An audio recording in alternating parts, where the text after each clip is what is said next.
Salam sigap dan shalom. Renungan kita pada hari ini, Sabtu 20 Agustus 2022, berjudul Kita Ditebus oleh Darahnya.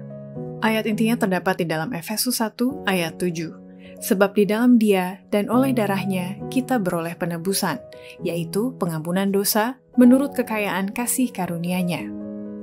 Pena Inspirasi menuliskan yang dimaksud dengan judul renungan kita pagi ini, kita ditebus oleh darahnya, dikarenakan saya mengakui engkau mengampuni, agar supaya kita dengan penuh keberanian datang menghampiri tahta kasih karunia Allah untuk dapat mengalami kasih Allah yang tiada bandingnya itu adalah sebagai berikut.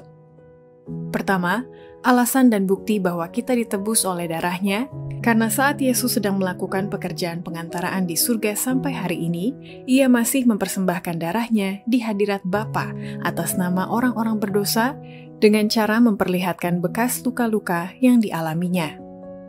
Bila mana dalam pelayanan lambang, imam besar meninggalkan bilik yang suci pada hari pendamaian, ia pergi ke hadirat Allah untuk mempersembahkan darah dari persembahan karena dosa atas nama semua orang Israel yang benar-benar menyesali dosa-dosa mereka.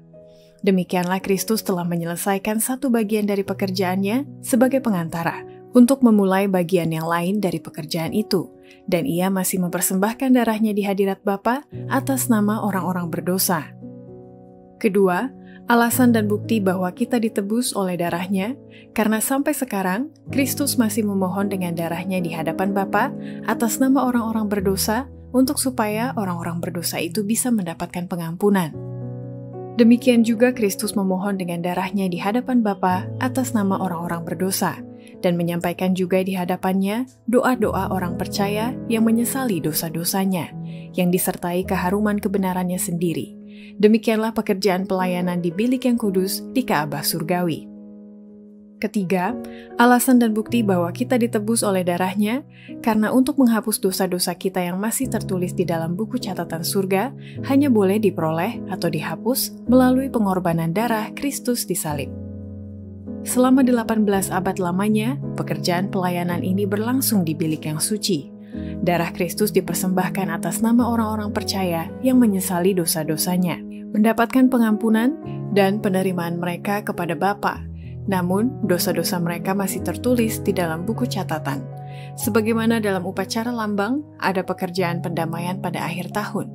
Demikian juga sebelum pekerjaan Kristus untuk menebus manusia diselesaikan, ada pekerjaan pendamaian untuk memindahkan dosa-dosa dari tempat kudus.